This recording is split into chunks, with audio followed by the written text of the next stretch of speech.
వస్తానా అందరూ యాత్రికుల్లాగా ఉన్నారే.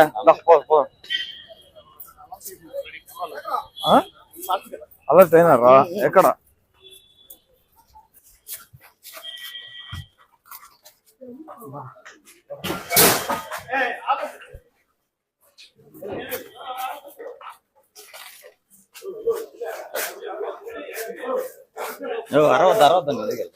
కూర్చోన్నా కూర్చోన్నా పర్లేదు కూర్చోన్నా కూర్చోన్నా. ఏం తమ్ముడు ఎన్ని గంటలకి ఓపెన్ చేయాలి షాప్ మామూలుగా? ఉదయం 10 గంటలకు. ఎన్ని గంటలకు తెరిచాం మనం? ఇప్పుడు 6 అయింది. నాకున్న సమాచారం మేరకు 5:30 మునిపే షాపును ఓపెన్ చేసేసారు. నిజమేనా? 5:20 బయట ఉండండి మాట్లాడు. ఏది డ్యామేజ్ చేయొద్దండి షాపుని. అంటే మీరు ఎవరు కూడా ముందపడి మాట్లాడడం నీకేం ఇబ్బంది ఏం లేదు, నిన్నేం చేయబోము. సో రోజు ఇదే తంతు కదా ప్రతిరోజు? ప్రభుత్వ నిబంధనల ప్రకారం 10 గంటలకు తెరిచి రాత్రి 10 గంటలకు ఆపేయాలి, అంతేనా? రైల్వే స్టేషన్ ఆనుకొని ఉంది షాపు. లక్షలాది మంది యాత్రికులు ప్రతిరోజు ఈ రైల్వే స్టేషన్కి వచ్చి ఇటు నుంచే కొండపోతారు.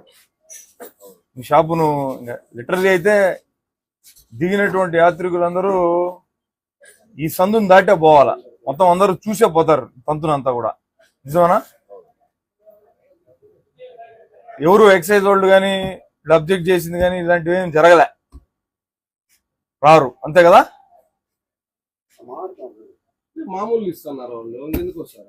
ఎవరు షాప్ అంటారు? ఎవరు? ఏ రజనన్నా? కంకనాల్ రజన. ఇది ఈ షాప్ కంకనాల్ రజన. ఎక్సలెంట్. సరే ఇంకేం చేస్తావులే, ఇంకా ఇప్పుడు ఇంకా తెరిచి ఉంచింది నిజం కదా, అక్కడ బయటకు పోతాం. రండి, అతన్ని ఇబ్బంది పెట్టడంలో అర్థం లేదు కదా మనం. ఏనా ఎవరన్నా మీది? తిరుపతేనా? కానీ కానీ కానీ మీరునా? సరే సరే సరే పోదు పడుకోండి. ఆయన కూడా నటిస్తానట్టున్నాడు, అది నిద్ర కాదు. యాత్రి కూడా మీరు పైటూరు నుంచి వచ్చారా? ఇప్పుడే దిగినారా? ఎప్పుడు దిగినారు? ఎన్ని గంటలకు దిగినారు? దర్శనానికి వచ్చావా? గుండు కంటే మునుపు వీడు వచ్చి మందు వేస్తున్నావు.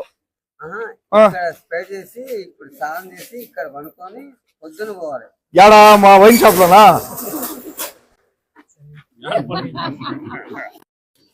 సో 5:30కి అందరూ కూర్చోండారు. షాప్ ఓపెన్ చేసింది కూడా 5కే ఓపెన్ చేశారా? 24 hours. అన్ని షాపులు అంటే 24 hours.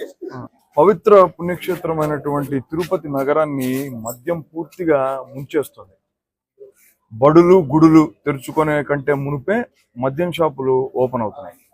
ప్రభుత్వ నిబంధనల ప్రకారం ఉదయం 10 గంటల నుంచి రాత్రి 10 గంటల వరకు మాత్రమే నడవాల్సినటువంటి మద్యం షాపులు 24 గంటల పాటు నడుస్తున్నాయి. ఇదేదో ఇక్కడ ఈ మద్యం షాపుకు మాత్రమే పరిమితమైనటువంటి విషయం కాదు. ఇది తిరుపతిలో ఉన్నటువంటి అన్ని మద్యం షాపులు ఇలా 24 గంటల పాటు నడుస్తూ ఒక్కొక్క మద్యం షాపు ఒక బారుగా మారిపోతుంది. ఇక్కడ ఈ సెట్టింగ్ అంతా చూస్తే ఈ వైన్ షాప్కి వచ్చినటువంటి వాళ్ళు ఇక్కడే తాపీగా కూర్చొని ఇక్కడే తాగేటటువంటి సదుపాయాన్ని కూడా వీళ్ళే కల్పించారు.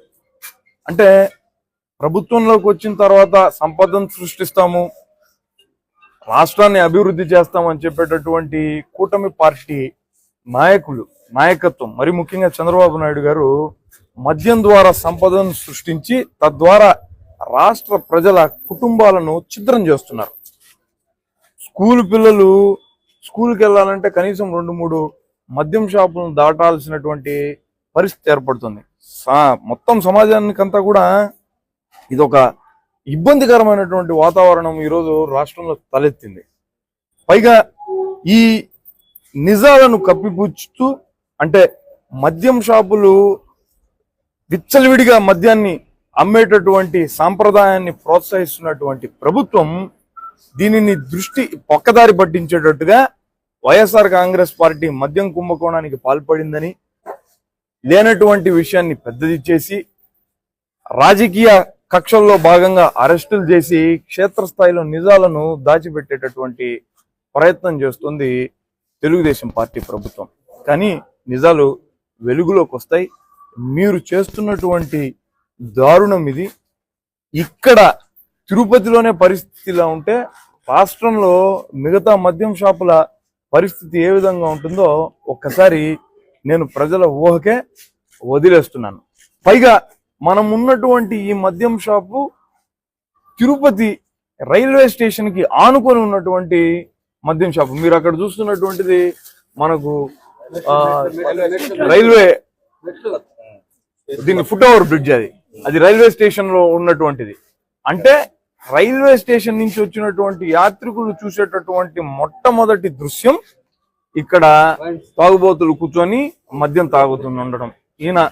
ఒక ఆయన పూర్తిగా తాగేశాడు. ఆయన హైదరాబాద్ నుంచి వచ్చారంట. దర్శనానికంటే మునుపు ఈ వైన్ షాప్ లో మందు తాగడానికి వచ్చాడు. ఇది పరిస్థితి. సమయం కూడా 6:11 నేను మీతో మాట్లాడుతున్నప్పుడు 6:11 ఇప్పుడైతే వైన్ షాప్ ఓపెన్ చేసింది 5:20 లోపల ఉన్నటువంటి దాన్ని ఆపరేట్ చేస్తున్నటువంటి వ్యక్తి చెప్తున్నాడు. పైగా తిరుపతిలోనే కాకుండా రాష్ట్ర వ్యాప్తంగా దక్కినటువంటి వైన్ షాపులన్నీ కూడా దాదాపుగా తెలుగుదేశం పార్టీ నాయకులకు కార్యకర్తలకు సంబంధించినటువంటివే. ఏం సందేశాన్ని మీరు ఇవ్వాలనుకుంటున్నారు? ఈ మద్యానికి విచ్చలవిడిగా ప్రజల్ని బానిసలను చేసి వాళ్ళ కుటుంబాలన్నింటినీ కూడా నాశనం చేసేటటువంటి ప్రయత్నంలో ఇది భాగం కాదా? వైఎస్ఆర్ కాంగ్రెస్ పార్టీ ఈ విచ్చలవిడి మద్యం అమ్మకాలను చేస్తున్నటువంటి కూటమి ప్రభుత్వాన్ని నిలదీస్తోంది. ఈ విచ్చలవిడిగా దొరికేటటువంటి మద్యాన్ని నియంత్రించాల్సినటువంటి అవసరం ఉందని ప్రభుత్వాన్ని డిమాండ్ చేస్తోంది. ఈ పేర్లకే, ఈ పర్మిట్ రూములకు అసలు అవకాశం లేకపోయినప్పటికీ, పేపర్లకే పరిమితమైనప్పటికీ నిజాలు మాత్రము మన కంటికే కనపడుతున్నాయి. ఈ షాపు సైజ్ ఎంత, ముందర ఉన్నటువంటి ఈ బార్ సెటప్ ఎంత ఉందో మీకు అర్థం కావడం లేదా? ఇలా ప్రతి చోట, అంతెందుకు మన మాస్టర్ ప్లాన్ రోడ్డు గోదాదేవికి ఆనుకొని ఉన్నటువంటి వైన్ షాప్ లో రాత్రులు బహిరంగ మద్యపానం చేస్తున్నందుకు అక్కడ ఉన్నటువంటి ఊర్లో జనం అందరూ వాళ్ళని ప్రశ్నిస్తే ఆ తాగుబోతులందరూ కూడా వాళ్ళ మీద దాడి చేశారు. కరెక్ట్ గా 15-20 రోజుల కిందట పెద్ద ఘటన తిమ్మినేడుపాలెంలో చోటు చేసుకునింది. ఏ మద్యం షాపుకు పోయినా కూడా ఇలాంటి సెటప్లే కనపడుతున్నాయి. పర్మిట్ రూములు అనేటటువంటివి లేవు అని ప్రభుత్వం చెప్తున్నప్పటికీ కూడా అనధికారికంగా ఇటువంటి బార్లు మద్యం షాపులకు ఆనుకొని వెలుస్తున్నాయి. ఈ సంస్కృతి కారణంగా ప్రజలు తాగుబోతులు అవుతారు. తాగుబోతులు అవడం కారణంగా వాళ్ళకు వచ్చేటటువంటి చాలీచాలని సంపాదన అంతా కూడా మద్యానికే వెచ్చిచ్చి పూర్తిగా కుటుంబాలను నాశనం చేసుకుంటారు.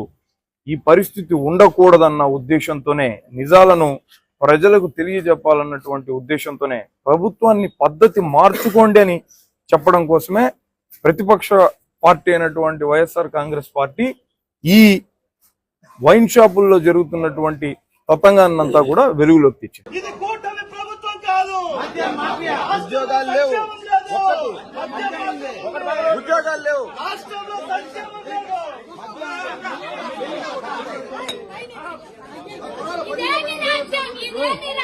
మద్యం రాజ్యం, మద్యం మాఫియా రాజ్యం, మద్యం మాఫియా రాజ్యం, మద్యం మాఫియా రాజ్యం. అయ్యయ్యయ్యా, మీరు కొంచెం ఏరియా మీరే ఎంతైంది?